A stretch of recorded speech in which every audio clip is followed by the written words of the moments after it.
Hey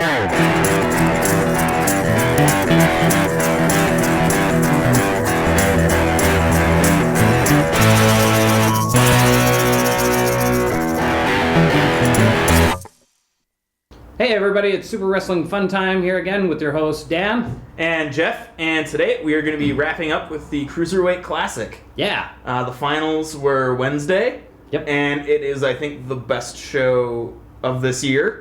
I will also agree, based on me watching it later and enjoying the heck out of it.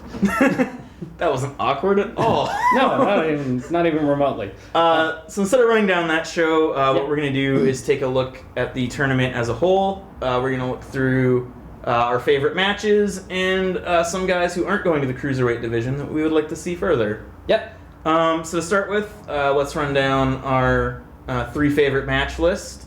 Okay. I'm going to start off with Perkins and Ibushi from the final. I love the story of Perkins being able to do everything Ibushi could do, but once he added in the grappling, he was able to push Ibushi to the edge and finally finish him. Yeah. And I also love the story of Ibushi's neck injury carrying over and Perkins needing to take advantage of it to finally beat him. Because every time he tried to lock in the knee bar before that, he couldn't get anything locked in. And then he added in the crossface, and Ibushi finally tapped so that he could walk after. It was pretty cool, and for me, that actually leads into what I'll lead off with for my first match, which was Kendrick versus Ibushi. Which I love that one because it showed the wily veteran Kendrick against just Ibushi kick machine. Last name also Ibushi.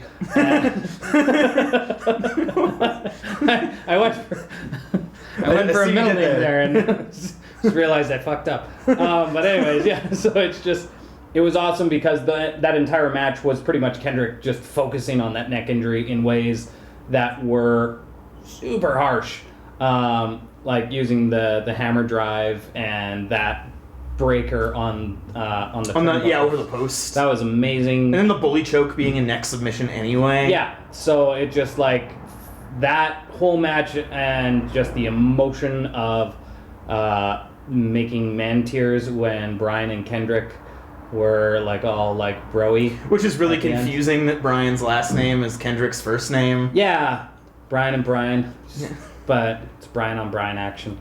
But yeah, so that was one of my favorite matches. I also like that. I think just in the way that they've structured the tournament, I feel like it was a conscious decision from the beginning for Kendrick to be using the bully choke, knowing that he was going to be using it against Ibushi later. Yeah, because that wasn't his finish before. No, yeah, he used the sliced bread, the reverse, the flipping cutter before. I like the name, sliced bread. Yeah, and so my next match on the list is also from the finals, and it's the other semi. It's Grand Metalik versus Zack Sabre Jr. Keep going. What? Anyways, yes, Grand Metalik versus Sabre Jr. What are you laughing at? I don't know why, but when you said semi, I was going to yell out phrasing. So instead, I just laughed at my own cleverness. And now it's gone too far.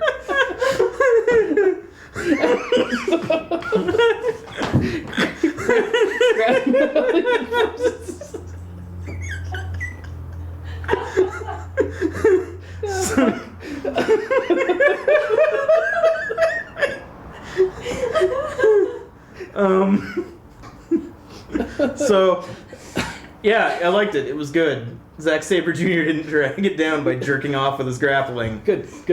He just ate flips for 10 minutes, and it was great. That's the kind of match I like. Now you talk.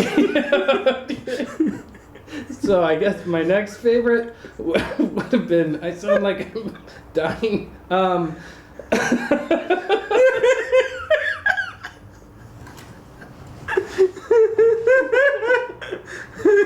Wow, did I derail this video? My next favorite is Ciampa versus Gargano. because story-wise, that was the best match of the entire tournament. Especially if you were one that watched the entire network. The story behind that one was really solid, strong, carried on for a long time, and had seemingly the highest stakes and just so many highs and lows, and like it was a really well-told story with very little words. And it was also really cool that they carried over a story. It was the only thing that was carried over from outside of the CWC, and that then had ramifications afterwards. Yep. For their tag title match at whatever that Brooklyn 2. Yeah, Brooklyn 2. Yep. I'm totally losing the names of takeovers at this point. They're really hard to remember, especially how many of them are adjectives. And I think both of our favorites for the tournament is Cedric Alexander and Kota Ibushi. That was amazing. It's still high on my match of the year list, and is probably going to finish in the top 10. Yeah, I can't see that getting out of the top 10 for me, at least.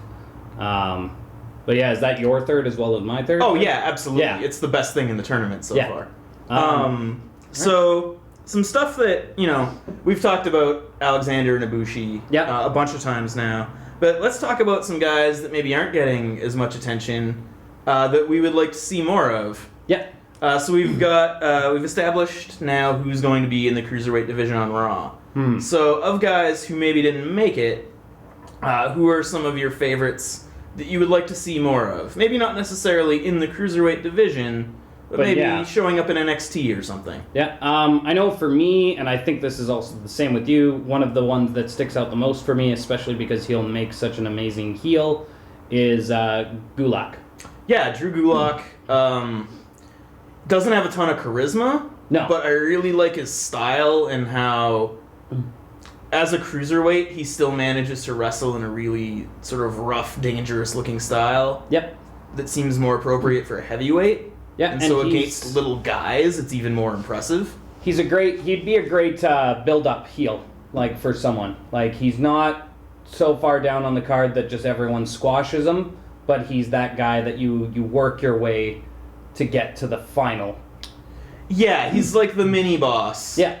Where he'd be a great, like, henchman heel, where he's still going to be really tough to beat, but you have to go through him to get to the boss. Yeah.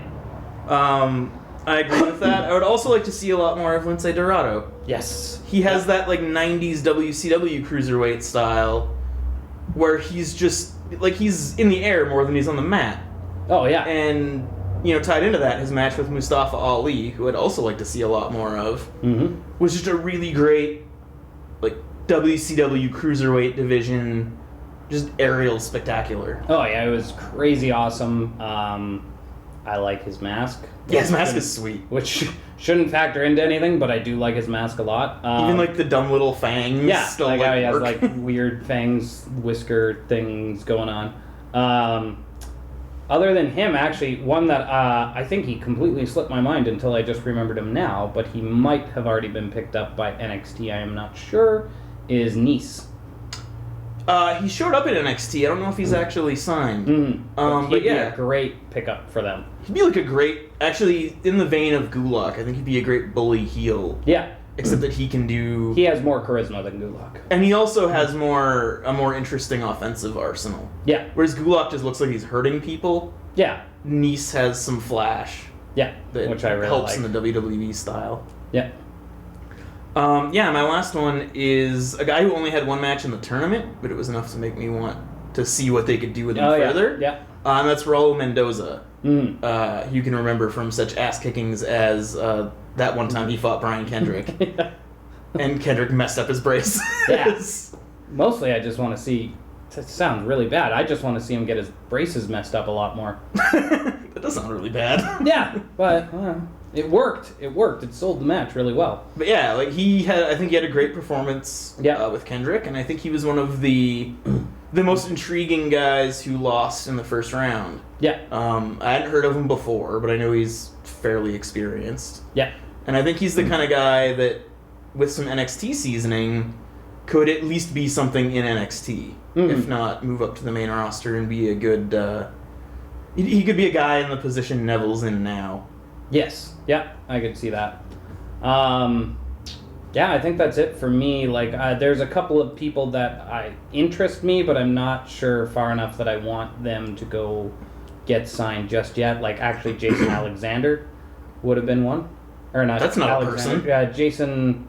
Jason Lee? Jason Lee. The Chinese guy? Yeah. Yeah, he had was promise. pretty decent, actually. Yeah.